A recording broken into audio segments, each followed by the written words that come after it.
বিল পরিশোধে পল্লী বিদ্যুৎও চালু করেছে পরীক্ষামূলক প্রিপেইড পদ্ধতি। নানা অভিযোগ গ্রাহকদের।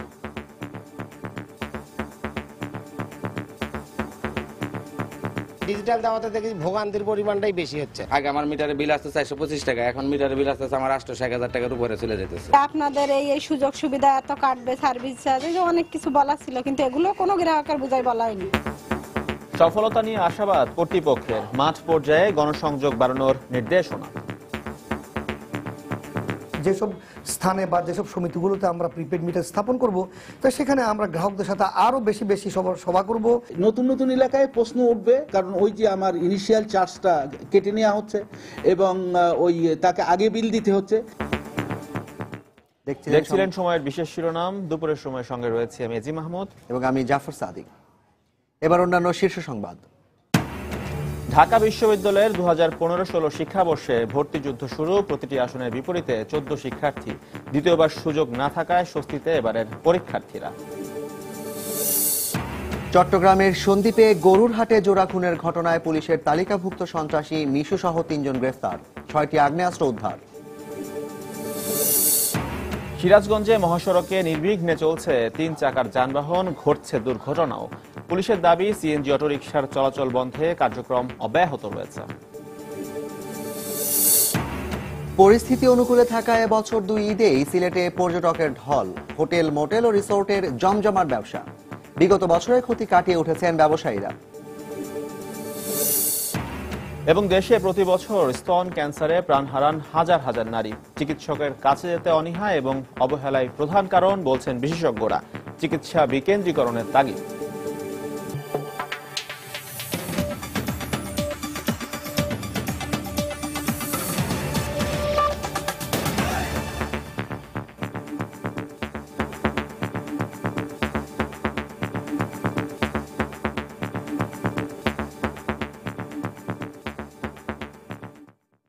ঢাকা বিশ্ববিদ্যালয়ে 2015-16 শিক্ষাবর্ষে খ ইউনিটের অধীনে প্রথম বর্ষ সম্মান শ্রেণীতে ভর্তি পরীক্ষা অনুষ্ঠিত হয়েছে। এই পরীক্ষার মধ্য দিয়ে শুরু হলো চলতি বছরের পাবলিক বিশ্ববিদ্যালয়ের ভর্তি যুদ্ধ। এবছর ঢাবির খ ইউনিটে প্রতিটি আসনের বিপরীতে 14 শিক্ষার্থী লড়ছে ভর্তি যুদ্ধে। প্রথমবারের মতো এবছর দ্বিতীয়বার উচ্চ মাধ্যমিক পরীক্ষায় উত্তীর্ণ শিক্ষার্থীরা ভর্তি পরীক্ষায় অংশগ্রহণ না করায় স্বস্তি প্রকাশ করেছেন পরীক্ষার্থীরা। পরীক্ষা শুরুর আগেই শুক্রবার সকাল থেকে ভর্তিচ্ছু শিক্ষার্থী ও তাদের অভিভাবকরা আসতে শুরু করেন ক্যাম্পাসে। সকাল 10টা থেকে 11টা পর্যন্ত বিশ্ববিদ্যালয় ক্যাম্পাস ও এর বাইরের 69টি কেন্দ্রে হয় ভর্তি পরীক্ষা। এবার খ ইউনিটে 2296টি আসনের বিপরীতে আবেদন করেছে 31,163 জন শিক্ষার্থী। পরীক্ষা কেন্দ্র পরিদর্শন শেষে বিশ্ববিদ্যালয়ের উপাচার্য সাংবাদিকদের বলেন, সুষ্ঠু ও স্বাভাবিক পরিবেশে ভর্তি পরীক্ষা হয়েছে। প্রশ্নপত্র ফাঁসের ঘটনা যদি ঘটে, এটা তো অত্যন্ত দুঃখজনক, বিশেষ করে পরীক্ষার্থীদের জন্য। ঢাকা বিশ্ববিদ্যালয়ে কখনো কোনো ভর্তি পরীক্ষার প্রশ্নপত্র ফাঁসের ঘটনা এখনো ঘটেনি এবং এখানে আমাদের সম্মিলিত প্রয়াস লাগবে। যে এই পরীক্ষা কেন্দ্রগুলো থেকে অভিযোগ পেয়েছিলাম গত বছর, তাদেরকে সেই কেন্দ্রগুলো থেকে এবার তালিকা থেকে বাইরে রাখা হয়েছে, তাদেরকে আর পরীক্ষা কেন্দ্রের দায়িত্ব দেওয়া হয়নি। চলতি বছর থেকে ভর্তি পরীক্ষায় উচ্চ মাধ্যমিকে উত্তীর্ণ দ্বিতীয়বারের শিক্ষার্থীরা পরীক্ষায় অংশ না নেয় প্রতিযোগিতায় ভারসাম্য আসবে বলে জানিয়েছে ভর্তিচ্ছুরা। সেকেন্ড টাইম যদি থাকতো তাহলে সেকেন্ড টাইমে অবশ্যই চান্স পেত। যেই ক্ষেত্রে আমরা ফার্স্ট টাইমের স্টুডেন্টরা, আমিও যেরকম তার মানে আমার এক বন্ধু সেরকমই, তার সঙ্গে আমার লড়াটা অনেক সহজ হয়, কারণে আমাদের অনেক চান্স পাওয়ার সুযোগটাও বেড়ে গেছে। একটা বছর তারা শুধু ভার্সিটিতে ভর্তি হওয়ার জন্য যে ধরনের পড়ালেখা এগুলাই করতো, কিন্তু আমরা কিন্তু আমাদের পাবলিক পরীক্ষার জন্য আমরা অনেক প্রস্তুতি নিছি। সময় বেশি হবে, তাদের ধারণা বেশি থাকে আগে থেকে। 2-1 দিনের মধ্যে বিশ্ববিদ্যালয়ের ওয়েবসাইটে পরীক্ষার ফল প্রকাশ করা হবে বলে জানিয়েছে বিশ্ববিদ্যালয় কর্তৃপক্ষ। তানিন মেহেদি, সময় সংবাদ, ঢাকা। চট্টগ্রামের সন্দ্বীপে গরুর হাটে জোড়া খুনের ঘটনায় তালিকাভুক্ত শীর্ষ সন্ত্রাসী মিশু সহ 3 জনকে 6টি আগ্নেয়াস্ত্র সহ গ্রেফতার করেছে পুলিশ। গতকাল রাতে খুলনা ও সন্দ্বীপে আলাদা অভিযান চালিয়ে তাদের গ্রেফতার করা হয়। পুলিশ জানায়, মিশু খুলনা থেকে গোয়ালন্দ যাচ্ছে এমন সংবাদের ভিত্তিতে অভিযান চালিয়ে তাকে গ্রেফতার করা হয়। এরপর তার স্বীকারোক্তি অনুযায়ী সন্দ্বীপে অভিযান চালিয়ে আরও 3 সহযোগীকে গ্রেফতার করা হয়। এ সময় তাদের কাছ থেকে 2টি পিস্তল, 2টি দেশীয় বন্দুক, 2টি শর্টগান সহ বিপুল পরিমাণ গুলি উদ্ধার করে পুলিশ। গত 21 সেপ্টেম্বর গরুরহাটে আধিপত্য বিস্তারকে কেন্দ্র করে দুপক্ষের মাঝে গোলাগুলি হয়। এতে 2 জন নিহত হন। গ্রেফতার করা মিশু সহ 3 জনের বিরুদ্ধে সন্দ্বীপ থানায় 5টি মামলা রয়েছে বলে জানিয়েছে পুলিশ।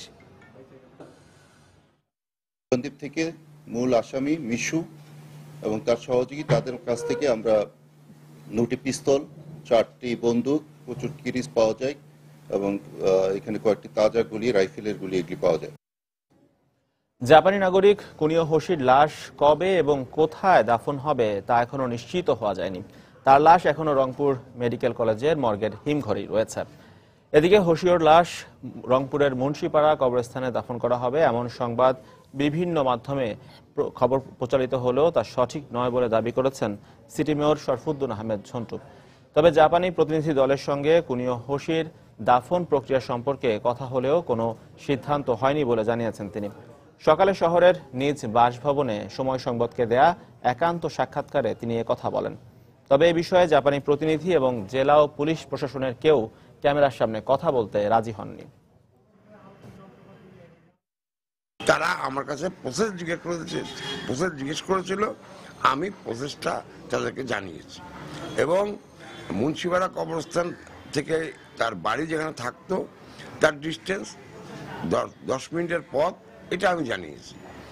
আর তারা কোথায় দাফন করবে না করবে, হ্যান করবে ত্যান করবে, এরকম কোনো কথাই তো আমি তাদেরকে বলিনি। সুতরাং এই খবরগুলো যে প্রচার করা হচ্ছে, এই প্রচারগুলোর সাথে আমার কথার কোনো মিলই নেই। রাজনৈতিক মদতপুষ্ট পেশাদার খুনিরাই বিদেশি হত্যাকাণ্ডের মতো ঘটনার সঙ্গে জড়িত। হত্যাকারী ও এর মদতদাতাদের খুঁজে বের করতে সরকারের পক্ষ থেকে সর্বোচ্চ চেষ্টা করা হচ্ছে বলে জানিয়েছেন আওয়ামী লীগের সভাপতিমণ্ডলীর সদস্য ওবায়দুল কাদের। সকালে রাজধানী শিল্পকলা একাডেমিতে আলোচনা সভায় তিনি এ মন্তব্য করেন। আজকে দু একটা বিচ্ছিন্ন ঘটনার জন্য বাংলাদেশকে বিপজ্জনক রাষ্ট্র বানানোর পায়তারা চলছে। এই হত্যাকাণ্ড দেশীয় রাজনৈতিক মদতপুষ্ট পেশাদার খুনিদের কাজ। আমরা আশ্বাস দিচ্ছি, এই হত্যাকারীদের খুঁজে বের করবই। বিদ্যুতের অন্যান্য বিতরণ সংস্থাগুলোর পাশাপাশি এবার দেশের সবচেয়ে বড় বিতরণ প্রতিষ্ঠান পল্লী বিদ্যুৎও চালু করেছে বিল পরিশোধের প্রিপেইড পদ্ধতি। গেল মে মাস থেকে সাভারে পাইলট প্রকল্পের আওতায় প্রায় 2500 গ্রাহককে দেওয়া হচ্ছে এই সেবা। কিন্তু গ্রাহকদের অভিযোগ, নতুন এসব মিটারে আগের চেয়ে বিল বেশি আসছে। অন্যদিকে বিশেষজ্ঞরা বলছেন, দেশের সব শহরে এ পদ্ধতির প্রচলন না হলে গ্রামে সফল হবে না এই প্রয়াস। তবে পল্লী বিদ্যুতায়ন বোর্ড জানিয়েছে, প্রিপেইড ব্যবস্থার সফলতা অর্জনে মাঠ পর্যায়ে নির্দেশনা দেওয়া হচ্ছে। বিস্তারিত জানাচ্ছেন দেবাশিস রায়। দেশের প্রায় 2 কোটি গ্রাহকের মধ্যে 1,29,00,000-এরও বেশি গ্রাহকের ঘরে আলো পৌঁছে দেয়া পল্লী বিদ্যুতায়ন বোর্ড সম্প্রতি উন্নত সেবা দিতে গ্রাহক প্রান্তে চালু করেছে প্রিপেইড মিটার। 2014-15 অর্থ বছরে ইউনিফাইড প্রিপেইড মিটার প্রকল্পের আওতায় ঢাকা পল্লী বিদ্যুৎ সমিতি 1-এর অধীনে পরীক্ষামূলকভাবে প্রায় 2500 গ্রাহকের ঘরে 4 মাস আগে সংযোজন করা হয়েছে বিল পরিশোধের নতুন পদ্ধতির এই মিটার, যেখানে কার্ডের মাধ্যমে বিল পরিশোধ করছেন গ্রাহকরা। পল্লী বিদ্যুতায়ন বোর্ড বলছে যে আগামী 5 বছরে আরো 57 লাখ গ্রাহকের ঘরে নতুন পদ্ধতির এমন প্রিপেইড মিটার চালু করা হবে। কিন্তু গ্রাহকরা বলছেন, নতুন পদ্ধতির এমন মিটার চালুর আগে পর্যাপ্ত গণসংযোগ প্রয়োজন। এই মিটার ব্যবহারকারী অধিকাংশ গ্রাহক দাবি করছেন, এই পদ্ধতিতে আগের তুলনায় বাড়তি বিল গুনছেন তারা। আবার এ ব্যাপারে পর্যাপ্ত তথ্য না পাওয়াকেও দুষছেন কেউ কেউ। কিন্তু এখন ডিজিটাল দেওয়াতে দেখি ভোগান্তির পরিমাণটাই বেশি হচ্ছে। আগে আমার মিটারে বিল আসছে 425 টাকা, এখন মিটারে বিল আসছে আমার 800-1000 টাকার উপরে চলে যেতেছে। আপনাদের এই সুযোগ সুবিধা এত কাটবে, সার্ভিস চার্জ, অনেক কিছু বলা ছিল, কিন্তু এগুলো কোনো গ্রাহকের বুঝাই বলা হয়নি। অন্যদিকে কর্তৃপক্ষ বলছে, আগের তুলনায় কমে এসেছে গ্রাহক অভিযোগ। আগামীতে এ ব্যাপারে গণসংযোগ আরো বাড়ানো হবে।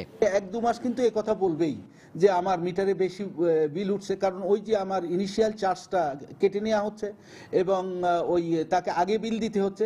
সমস্যা স্বীকার করে পল্লী বিদ্যুতায়ন বোর্ড বলছে, এসব মিটারে উপকৃত হবেন গ্রাহকরা। ভোগান্তি কমাতে নির্দেশনা দেয়া হবে মাঠ পর্যায়েও। গ্রাহকদেরকে আমরা যেই ধরনের মোটিভেশন করা প্রয়োজন ছিল বা তাদেরকে যেইভাবে আমি প্রশিক্ষিত করা উচিত ছিল সেভাবে হয়তো হয়নি। যেসব স্থানে বা যেসব সমিতিগুলোতে আমরা প্রিপেড মিটার স্থাপন করব, তো সেখানে আমরা গ্রাহকদের সাথে আরো বেশি সভা করব।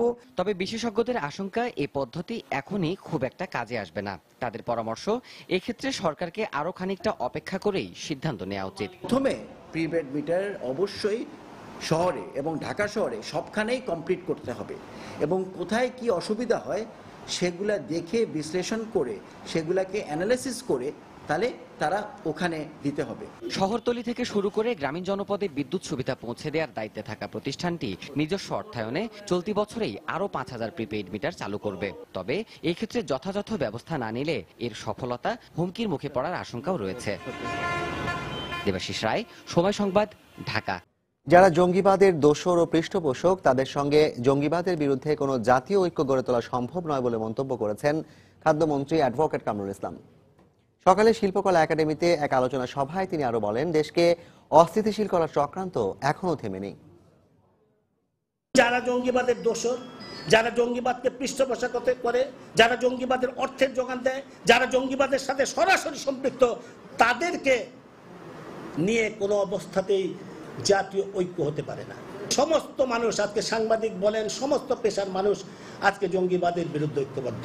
ওই গণতন্ত্রের আলখেল্লাধারী ব্যক্তিরা ছাড়া, জঙ্গিবাদের পৃষ্ঠপোষক, অর্থের যোগানদাতার ওরা ছাড়া আর সবাই কিন্তু ঐক্যবদ্ধ আজকে জঙ্গিবাদের বিরুদ্ধে। শেখ হাসিনার নেতৃত্বে জাতীয় ঐক্য গড়ে উঠেছে। দেশকে অস্থিতিশীল করার একটা চক্রান্ত চলছে। আজকে যারা শান্তিপূর্ণ রাজনীতি করছে, এটা মনে করবেন না যে তারা ষড়যন্ত্রের পথ থেকে দূরে সরে গেছে। দলীয় প্রতীকে ও মনোনয়নে স্থানীয় নির্বাচন অনুষ্ঠানের চিন্তাকে নীল নকশা বলে অভিহিত করে বিএনপির মুখপাত্র আন্তর্জাতিক বিষয়ক সম্পাদক আসাদুজ্জামান রিপন বলেছেন, জাতীয় নির্বাচনের দাবিকে পাশ কাটাতেই সরকার এমন উদ্যোগ নিতে যাচ্ছে। দুপুরে রাজধানীর নয়াপল্টনে দলের কেন্দ্রীয় কার্যালয়ে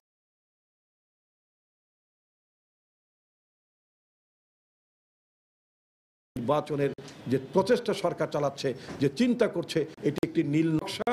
এটা জাতীয় নির্বাচনের দাবিকে পাশ কাটানোর লক্ষ্য, উদ্দেশ্য। বিশ্ব সম্প্রদায়কে তারা হয়তো বোঝানোর চেষ্টা করবে যে দলীয় প্রতীকে নির্বাচনে তারা মেরে কেটে তথাকথিত সংখ্যাগরিষ্ঠতা অর্জন করবে। এর মধ্য দিয়ে তারা প্রমাণ করতে চাইবে তারা 2019 সাল পর্যন্ত ক্ষমতায় থাকতে পারে। সুতরাং আমরা সরকারের এই কূটকৌশলকে আমরা নিন্দা করি এবং আমরা মনে করি যে মূল দাবিতে সরকারকে ফিরে আসতে হবে, জাতীয় নির্বাচনের দাবিকে সরকারকে মেনে নিতে হবে। দুপুরের সময় আরও থাকছে। ইলিশের প্রজনন নিশ্চিত করতে নদী ও সাগরে চলছে মাছ ধরার ওপর নিষেধাজ্ঞা। সমুদ্রে ভারতীয় ট্রলার প্রবেশ রোধে জোরদার কোস্টগার্ডের টহল।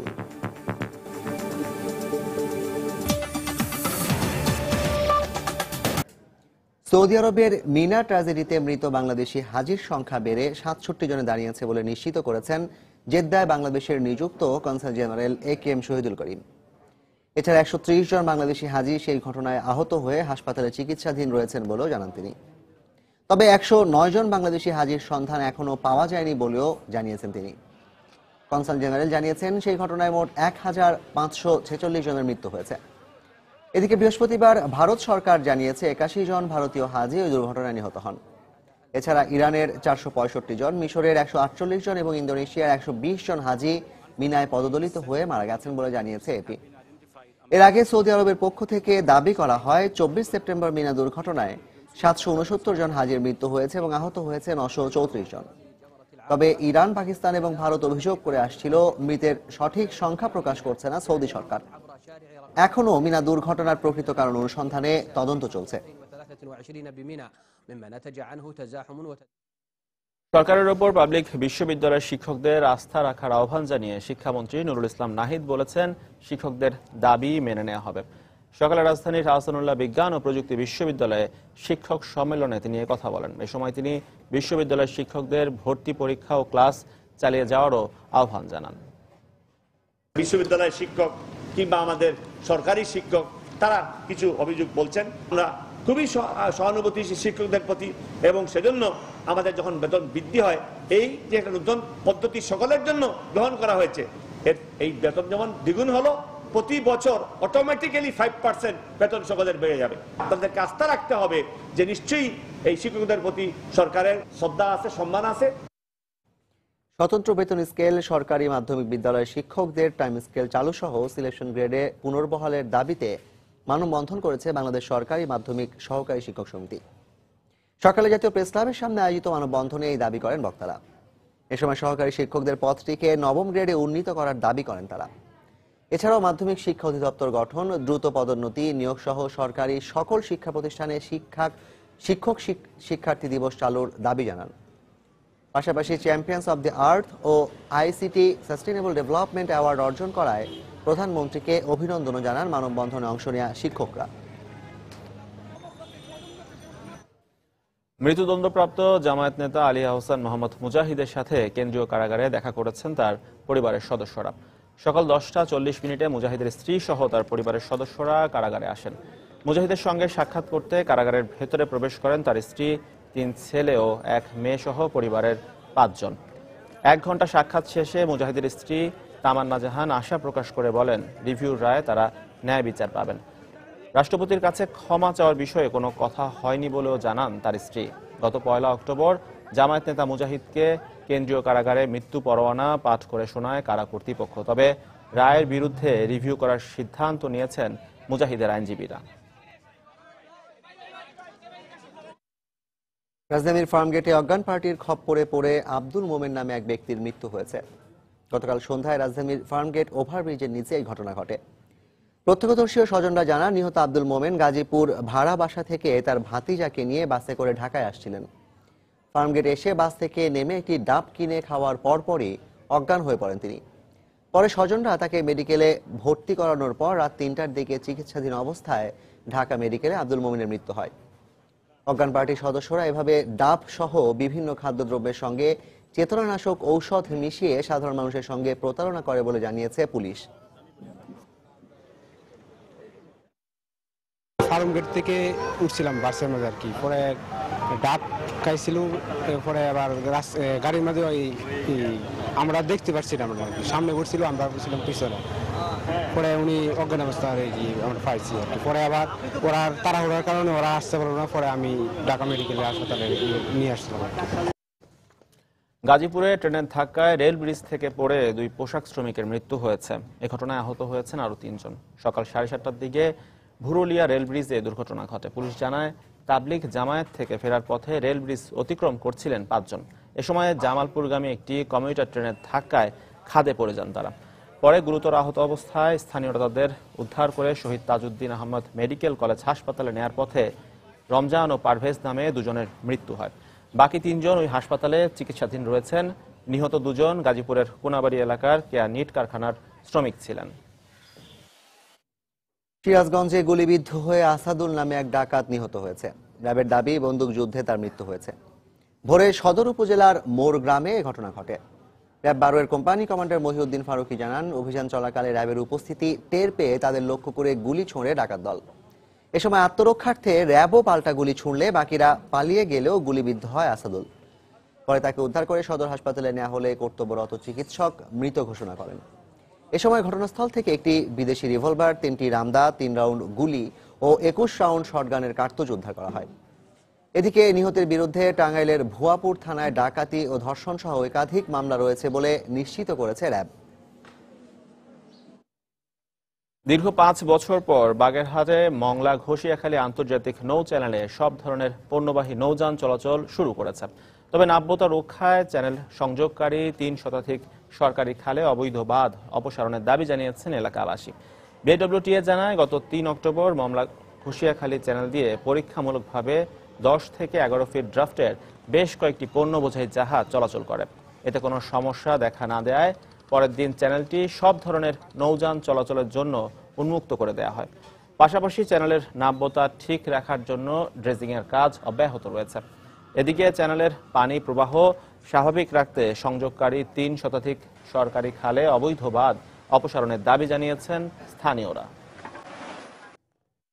খালগুলো আছে সেগুলা এখনো উন্মুক্ত হয়নি, সেটার বাঁধ রয়ে গেছে এখনো, যে কারণে নদীতে সেই স্রোত আসতেছে না। প্রাকৃতিকভাবে চ্যানেলকে সচল রাখতে হলে সকল নদী, খাল, বিল অবিলম্বে উন্মুক্ত করে দিতে হবে, তাহলে এই চ্যানেল বাঁচবে। গত 4 তারিখ থেকে এই নৌপথে 10 থেকে 11 ফিট ড্রাফটের নৌযান চলাচল শুরু করেছে এবং আমরা ক্রমান্বয়ে এই নৌকা চালু রাখার জন্য সচেষ্ট আছি। ৮০টা সংযোগ খাল পুনঃখননের জন্য একটি প্রকল্প প্রণয়নের কাজ চলমান। সেখানে প্রায় ৩১৬ কিলোমিটার দৈর্ঘ্য এই খালগুলো নির্দিষ্ট গভীরতা এবং প্রশস্ততা নিয়ে পুনঃখনন করা হবে এবং এর জন্য ডিপিপি প্রস্তুতের কার্যক্রম চলছে। আশা করা যায় বর্তমান অর্থ বৎসরে ডিপিপি অনুমোদিত হলে এই খালগুলো পুনঃখননের কার্যক্রম শুরু হবে।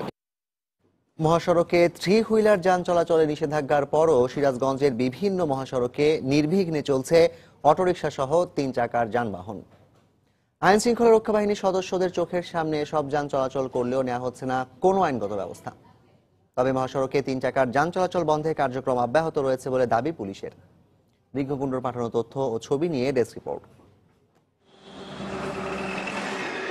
সিরাজগঞ্জ সহ দেশের বিভিন্ন স্থানে মহাসড়কগুলোতে সড়ক দুর্ঘটনা বেড়ে যাওয়ায় নির্দিষ্ট জাতীয় মহাসড়কে সিএনজি এবং ব্যাটারি চালিত অটোরিকশা চলাচলের উপর নিষেধাজ্ঞা জারি করে সরকার। মাঝে মহাসড়কে সিএনজি চলাচল কম থাকায় সড়ক দুর্ঘটনা অনেকাংশে কমে যায়, কিন্তু আবারও এসব নিষিদ্ধ যানবাহন সিরাজগঞ্জের ঢাকা পাবনা ও ঢাকা বগুড়া মহাসড়কে নির্বিঘ্নে চলাচল করছে, ফলে আবারও বাড়ছে মানুষের দুর্ঘটনার আশঙ্কা। পকেট রোড থেকে সিএনজি উঠে এসে বিশ্ব রোডে উঠে দাঁড়ায়, হুট করে বাউলি দিয়ে ঘুরে দেখা যায় যে আমাদের আর ব্রেক করে সেটা কন্ট্রোলে আমরা আনতে পারি না। আমরা যখন হরেন চাপি মানে হরেনটা ওদের কানের ভিতর যায় না, মানে ওদের মেশিং এর সাউন্ডে কানে শুনতে পারে না। কম মানে হুট করে রাস্তার মাঝখানে এসে গাড়ি চলে ঢুকে যায়, বুঝছেন, তখন আমরা গাড়ি নিয়ন্ত্রণ করতে পারি না। হুট করে এক হাই রোডে লোকাল গলিতে উঠে পড়তেছে, হাই রোডের ভিতরে আমার তো ঘাবড়ায় যায়।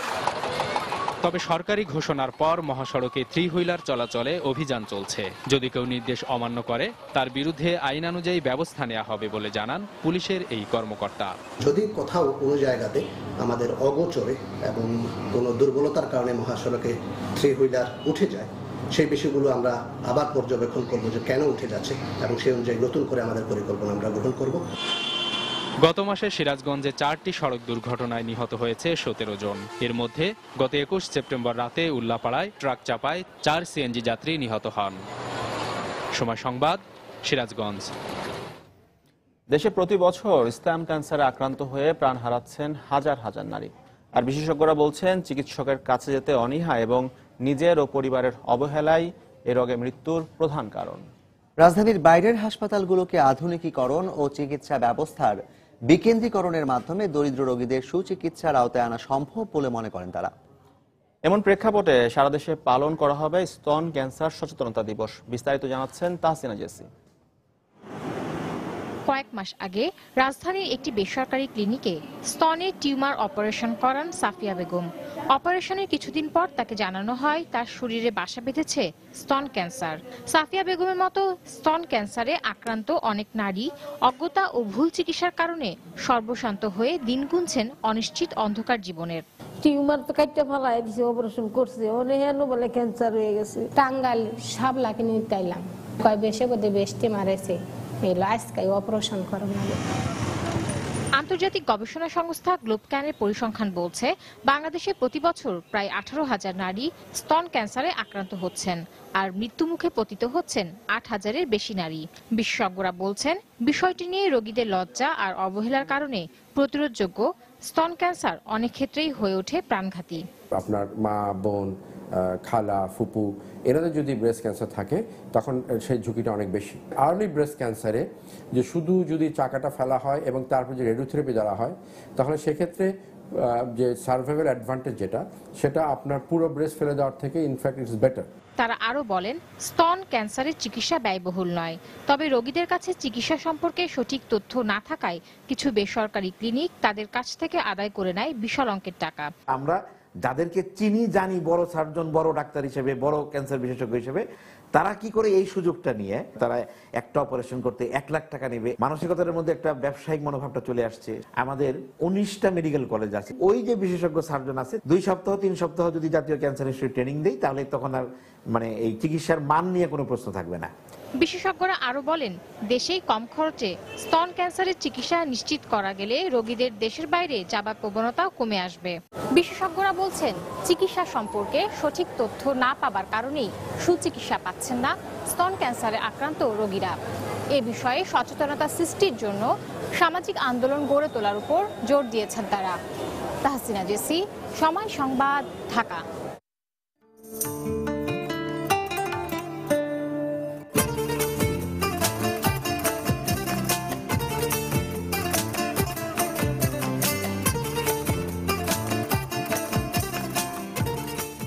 রাজশাহীর বিভিন্ন শিক্ষা প্রতিষ্ঠানে এখনো নিশ্চিত হয়নি নারী বান্ধব শিক্ষার পরিবেশ।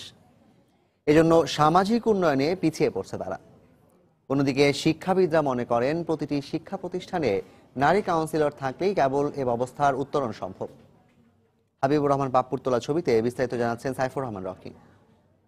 আমাদের সাথে অনেক দুর্ঘটনা হয়েছে, আমাদের সাথে আমাদের ফ্রেন্ডদের সাথে এমন কিছু দুর্ঘটনা যে মেয়েরা খুলে বলতেও পারে না, না তারা বাবা মার সাথে শেয়ার করতে পারে, না টিচারকে কিছু বলতে পারে। শিক্ষা প্রতিষ্ঠানগুলোতে এভাবে প্রতিনিয়ত শিক্ষকদের দ্বারা যৌন হয়রানির শিকার হতে হচ্ছে ছাত্রীদের। কলেজ পড়ুয়া ছাত্রী ঝরা এভাবে নিজের অসহায়ত্বের কথা বলছিলেন। শুধু ঝরাই নয়, তার মতো অনেকেই শিক্ষকদের দ্বারা কোনো না কোনোভাবে যৌন নিপীড়নের শিকার হচ্ছেন। শিক্ষানগর হিসেবে পরিচিত রাজশাহীতে বিশ্ববিদ্যালয়, রুয়েট মেডিকেল সহ প্রায় 800-ও বেশি স্কুল কলেজ রয়েছে।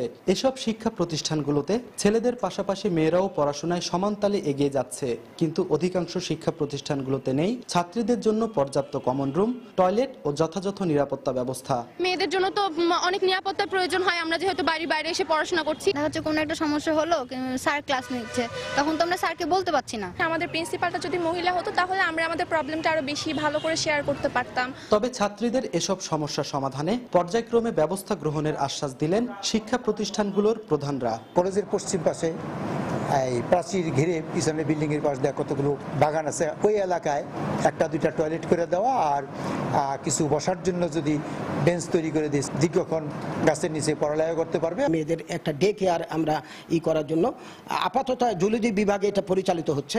এটাকে নতুন বিল্ডিং যে তৈরি হয়েছে সেখানে একটা রুম দিয়ে তাদের একটা ডে কেয়ারের ব্যবস্থা করা হবে। অন্যদিকে সংকট নিরসনে প্রতিটি শিক্ষা প্রতিষ্ঠানে নারী কাউন্সিলর থাকা জরুরি বলে মনে করেন এই শিক্ষাবিদ। শারীরিক মানসিক সব পরিবর্তন আসছে, কিন্তু এই স্কুল গোয়িং বাচ্চাদের এই সময়ই তাদের কাউন্সিলিং এর দরকার। আসলে নারী জনগোষ্ঠীকে সমাজ উন্নয়নের হাতিয়ার হিসেবে গড়ে তুলতে হলে প্রতিটি শিক্ষা প্রতিষ্ঠানে নিশ্চিত করতে হবে সুস্থ ও নিরাপদ নারীবান্ধব শিক্ষার পরিবেশ।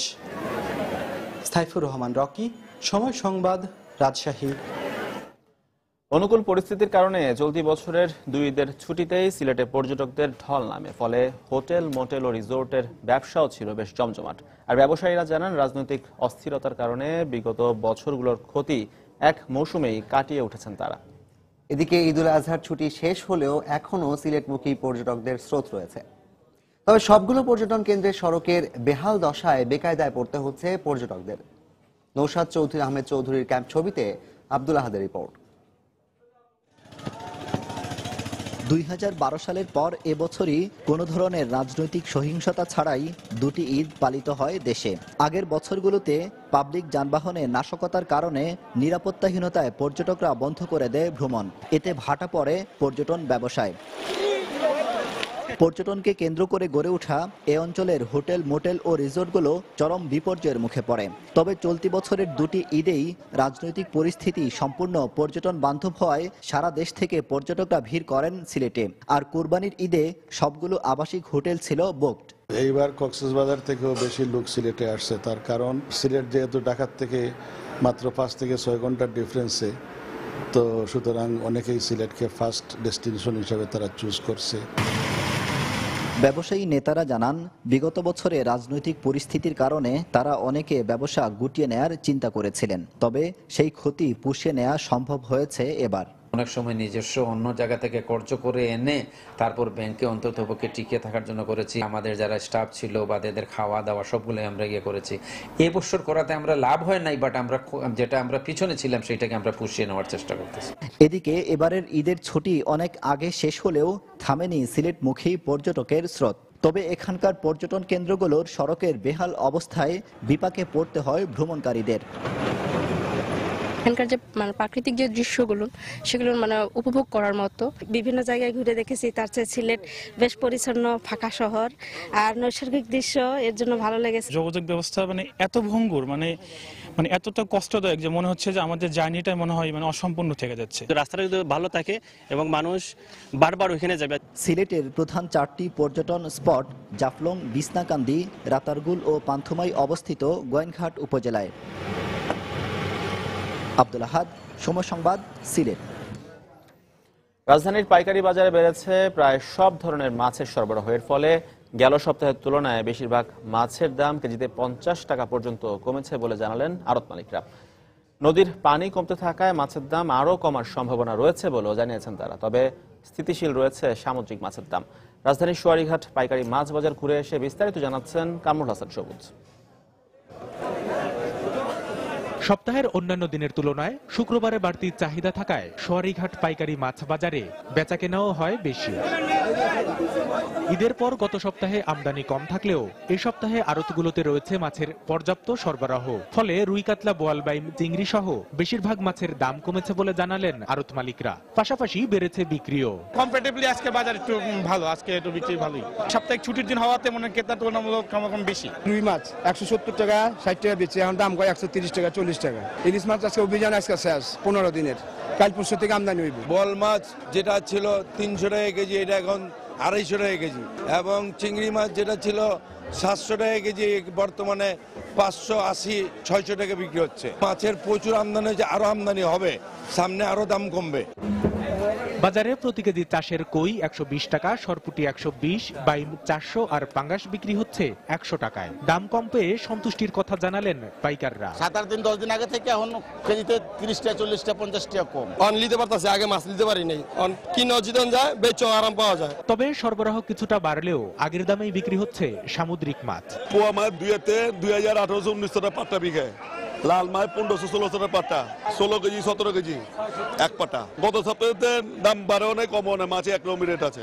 নিষেধাজ্ঞা থাকায় বাজারে নেই ইলিশের সরবরাহ। তবে শনিবার থেকে নিষেধাজ্ঞা উঠে যাওয়ায় আগামী সপ্তাহে ইলিশ সহ সব ধরনের মাছের সরবরাহ আরও বাড়বে বলে জানালেন আড়তদাররা। কামরুল হাসান সবুজ, সময় সংবাদ, ঢাকা। রাজধানীর কাঁচা বাজারের শীতকালীন সবজির দাম কিছুটা ঊর্ধ্বমুখী হলেও স্থিতিশীল রয়েছে অন্যান্য সবজি। তবে দরদাম নিয়ে ক্রেতাদের মধ্যে রয়েছে মিশ্র প্রতিক্রিয়া। অন্যদিকে ঈদের পরে এখনও পুরোপুরি জমে ওঠেনি রাজধানীর মাংসের বাজার। সব ধরনের মাংসের চাহিদা কম থাকায় দরদামও রয়েছে কিছুটা কমতির দিকে। প্রকৃতির পাশাপাশি শীতের আগমনী প্রভাব পড়তে শুরু করেছে কাঁচা বাজারেও। শীতকালীন সবজি বাজারে আসলেও দরদাম এখনো ক্রেতাদের নাগালের মধ্যে আসেনি। তবে সরবরাহে কোনো ঘাটতি না থাকলেও দরদাম নিয়ে ক্রেতাদের মধ্যে রয়েছে মিশ্র প্রতিক্রিয়া। কিছুদিন আগে প্রচুর বৃষ্টি ছিল, দাম যখন খুবই ঊর্ধ্বগতি ছিল, ততটা এখন নাই, আস্তে আস্তে কমে আসছে, আশা করি আরো কমবে। প্রতিটা সবজির দামই বেশি আর কি, মানে যে ফুলকপি মনে করেন 30 টাকা করে দেন, সেটা 40 টাকা, বাঁধাকপি যেটা 30 টাকা সেটা 40 টাকা করে দেন। তবে বিক্রেতারা বলছেন শীতকালীন সবজির দাম একটু বেশি হলেও অন্যান্য সবজির দর রয়েছে আগের মতোই।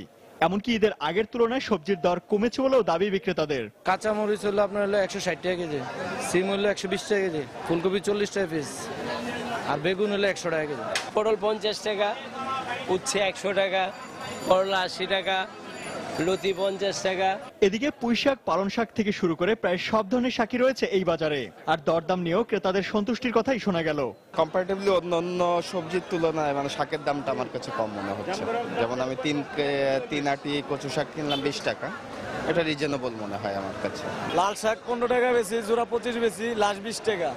দাঁড়া শাকে একই দাম, পাট শাক 3টা 20 টাকা, আর ডাটা শাক এটা 15 টাকা, ডাটা এটা 15 টাকা, লাউ শাক 30, পুঁই শাক 20 টাকা 25 টাকা। এদিকে ঈদের প্রভাব এখনো কাটিয়ে উঠতে পারেনি মাংসের বাজার।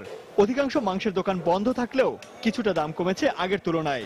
এই বাজারে গরু মাংস বিক্রি হচ্ছে 380 টাকা, খাসি 450 থেকে 500, আর ব্রয়লার মুরগি বিক্রি হচ্ছে প্রতি কেজি 125 থেকে 130 টাকায়। ইমতিয়াজ আহমেদ, সময় সংবাদ, ঢাকা। ইলিশের প্রজনন নিশ্চিত করার লক্ষ্যে দেশের নদী ও সমুদ্রে চলছে মাছ ধরার উপর নিষেধাজ্ঞা। বরগুনা জেলেদের দাবি, এবছর নির্দেশনা অমান্য করে কেউই মাছ শিকার করতে যায়নি। অন্যদিকে শুধু দেশীয় জেলে নয়, দেশের জলসীমা যাতে কোনো ভারতীয় ট্রলার না ঢুকতে পারে সেজন্য সমুদ্রে কোস্টগার্ডের টহলও জোরদার করা হয়েছে। এম এ আজিমের পাঠানো তথ্য, এস এম সিফাতের তোলা ছবি নিয়ে ডেস্ক রিপোর্ট। বরগুনা জেলা থেকে দক্ষিণ বঙ্গোপসাগরের 45 বাম গভীরতায় এসে তাকালে দেখা যায় শুধুই অশান্ত জলরাশি। অথচ সমুদ্রের এই এলাকায় বছরের পুরোটা সময় মাছ ধরা ট্রলারে পরিপূর্ণ থাকে। ইলিশ প্রজনন মৌসুমে সরকারের নিষেধাজ্ঞার কারণে বরগুনা জেলার সব মাছ ধরা ট্রলারই রয়েছে বিভিন্ন নদীতে নোঙর করা। জেলেদের কেউ বা অবসরে গুছিয়ে নিচ্ছেন নিজেদের জাল দড়ি। ইলিশ বৃদ্ধির জন্যই এই নিষেধাজ্ঞা, এটা বুঝতে পারায় সমুদ্রে যাননি বলে জানালেন জেলেরা। সরকারের আইন মান্য চলি এবং ইলিশটি হইলে মা ইলিশ, ওই মা ইলিশ যদি মারিয়ে ফেলায় তো তার ওই মাছ বলবে না, সামনে আরো বেশি পাবো। সেই জন্য ট্রলার নিয়ে যাই নেশা করে। আমরা এই অবরোধটাকে খুব শ্রদ্ধা করি, কারণ হচ্ছে সরকার যে অবরোধটা দিয়েছে আমাদের ভালোর জন্য দিয়েছে, আমাদের ভবিষ্যতের জন্য দিয়েছে। এদিকে গভীর সমুদ্রে দেশীয় কোনো মাছ ধরা ট্রলার না থাকলেও ভারতীয় ট্রলারের আনাগোনা ঠেকাতে কোস্টগার্ডের টহল অব্যাহত রয়েছে। থেকে প্লাস প্রায় 50 নটিক্যাল মাইল দক্ষিণে যে সমস্ত জায়গায় মাছ থাকে এবং জেলেরা মাছ শিকার করে সেই সমস্ত জায়গায় আমরা টহল দিয়ে আসছি। যেখানে আমাদের যাওয়া সম্ভব নয় সেখানে আমরা উদ্বোধন কর্তৃপক্ষের মাধ্যমে বাংলাদেশ নৌবাহিনীকে রিকোয়েস্ট করতেছি, বাংলাদেশ নৌবাহিনী সেখানে যাচ্ছেন। মা ইলিশ রক্ষার্থে এবছরের 25 সেপ্টেম্বর থেকে 9 অক্টোবর পর্যন্ত নদী ও সমুদ্রে মাছ ধরার উপর সরকারি নিষেধাজ্ঞা রয়েছে। সময় সংবাদ, বরগুনা। এদিকে সরকারি নিষেধাজ্ঞা না মেনে শরীয়তপুরে পদ্মা নদীতে ইলিশ ধরার অপরাধে আলাদা অভিযানে 20 জেলেকে আটক করেছে নৌপুলিশ। এ সময় 33,000 মিটার কারেন্ট জাল ও 50 কেজি ইলিশ মাছ জব্দ করা হয়। মৎস্য বিভাগ জানায়, গতকাল সন্ধ্যা থেকে আজ ভোর পর্যন্ত নড়িয়া উপজেলার পদ্মা নদীতে অভিযান চালায় সুরেশ্বর নৌপুলিশ। এ সময় ইলিশ ধরার অপরাধে 3000 মিটার কারেন্ট জাল ও 20 কেজি ইলিশ সহ 8 জেলেকে আটক করা হয়। একই সময় জাজিরা উপজেলা অভিযান চালিয়ে আরো 30,000 মিটার কারেন্ট জাল ও 30 কেজি ইলিশ সহ 12 জেলেকে আটক করা হয়। পরে কারেন্ট জালগুলো আগুনে পুড়িয়ে দেওয়া হয়। এছাড়া জব্দ করা মাছ স্থানীয় এতিমখানায় বিতরণ করা হয়। এদিকে এ অভিযান আজ রাত 12টা পর্যন্ত চলবে বলে জানিয়েছে মৎস্য বিভাগ। ময়মনসিংহে পুরোদমে চলছে সনাতন ধর্মাবলম্বীদের ধর্মীয় উৎসব শারদীয় দুর্গা পূজার প্রস্তুতি। আর ব্যস্ত সময় পার করছেন প্রতিমা তৈরির কারিগররা। পাশাপাশি চলছে পূজা মণ্ডপগুলো সাজানোর কাজও। আর পুলিশ সুপার জানিয়েছেন, উৎসব শান্তিপূর্ণ করতে ব্যাপক নিরাপত্তা ব্যবস্থা নেওয়া হয়েছে। হোসেন আলীর তোলা ছবিতে আরো জানাচ্ছেন হারুনুর রশিদ। হিন্দু ধর্মাবলম্বীদের সবচেয়ে বড় ধর্মীয় উৎসব শারদীয় দুর্গাপূজার মাত্র কদিন বাকি। সনাতন ধর্মাবলম্বীরা শঙ্খ, ঢোল আর উলুধ্বনি দিয়ে বরণ করবেন তাদের আরাধ্য দেবী দুর্গাকে। সে লক্ষ্যে ময়মনসিংহে পুরোদমে চলছে দুর্গাপূজার প্রস্তুতি। ব্যস্ত প্রতিমা শিল্পীরা। দিনরাত চলছে প্রতিমা তৈরির কাজ, পাশাপাশি পূজা মণ্ডপগুলো সাজানোর কাজও চলছে।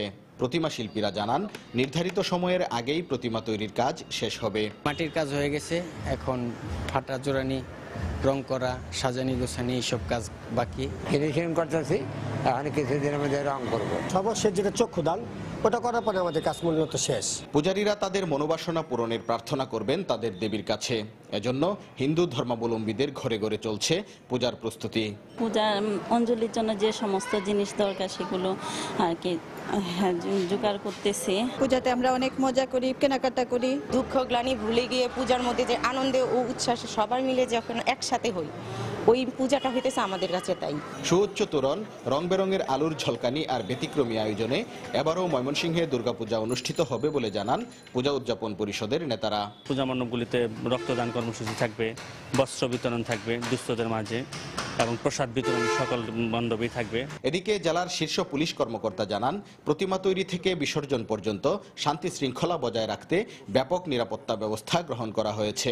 আমরা শান্তিপূর্ণ এবং আনন্দময় উৎসব পরিবেশটা নিশ্চিত করতে পারি, সেজন্য যে ব্যবস্থাপনা সেটা আমরা গ্রহণ করেছি। মণ্ডপের নিরাপত্তা ছাড়াও বিভিন্ন শপিং মল, ট্রাফিক ব্যবস্থাপনা, সাদা পোশাকের নিরাপত্তা সহ সামগ্রিকভাবে বিসর্জন পর্যন্ত নিরাপত্তা ব্যবস্থাপনা আমরা গ্রহণ করেছি। পূজা উদযাপন পরিষদ সূত্রে জানা গেছে, ময়মনসিংহ জেলায় এবার 705টি পূজা মণ্ডপে শারদীয় দুর্গোৎসব অনুষ্ঠিত হবে, যা গতবারের চেয়ে 25টি বেশি। হারুনুর রশিদ, সময় সংবাদ, ময়মনসিংহ।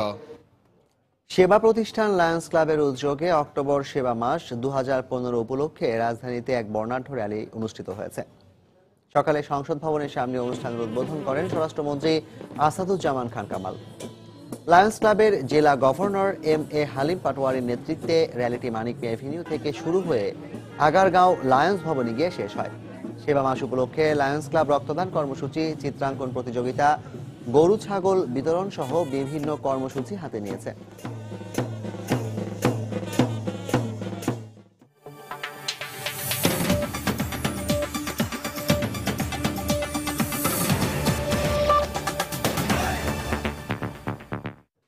অবৈধ অভিবাসীদের দেশে ফেরত পাঠানো এবং যুদ্ধের কারণে দেশ ছেড়ে আসা শরণার্থীদের আশ্রয় দেওয়ার বিষয়ে একমত হয়েছে ইইউ নেতারা। লুক্সেমবার্গে জোটের স্বরাষ্ট্রমন্ত্রী পর্যায়ের বৈঠকে এই বিষয়ে আলোচনার পাশাপাশি ইইউ নেতারা ইউরোপের ভেতরের ও বাইরের সীমান্তে নিরাপত্তা জোরদার জরুরি বলে জানান।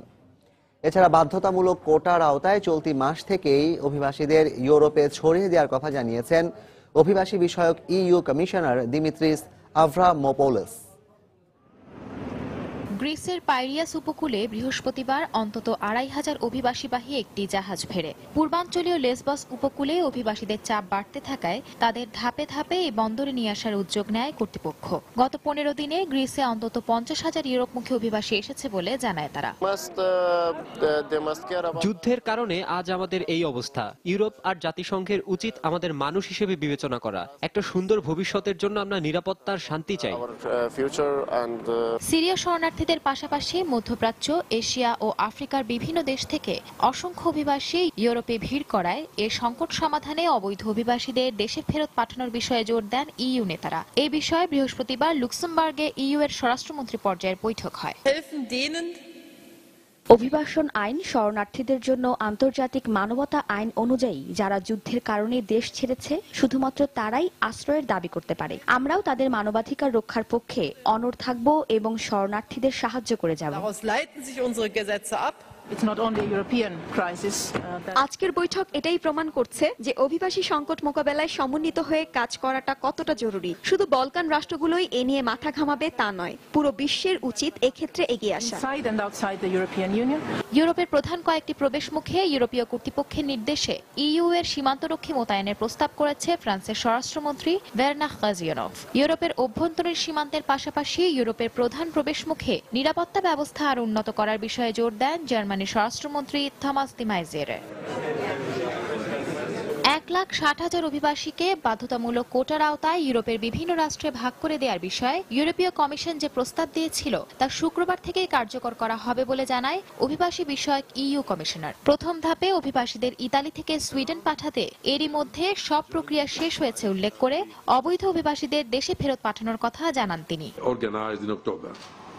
কোটা অনুযায়ী অভিবাসীদের বিভিন্ন দেশে পাঠাতে অক্টোবরে 10টি ফিরতি ফ্লাইটের ব্যবস্থা রাখা হয়েছে। তবে এটা যথেষ্ট নয়। আমাদের কাছে যেসব তথ্য আছে তার ভিত্তিতে সুষ্ঠু ব্যবস্থাপনার মাধ্যমে বাকি কাজ শেষ করা হবে।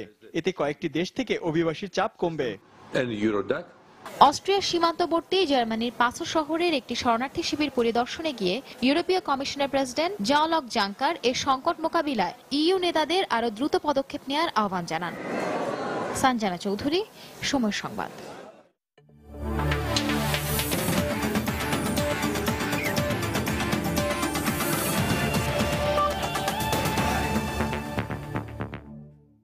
রাশিয়া বিশ্বকাপ বাছাই পর্বের ম্যাচ খেলতে কিরগিজস্তানের উদ্দেশ্যে রওনা দিয়েছে বাংলাদেশ জাতীয় ফুটবল দল।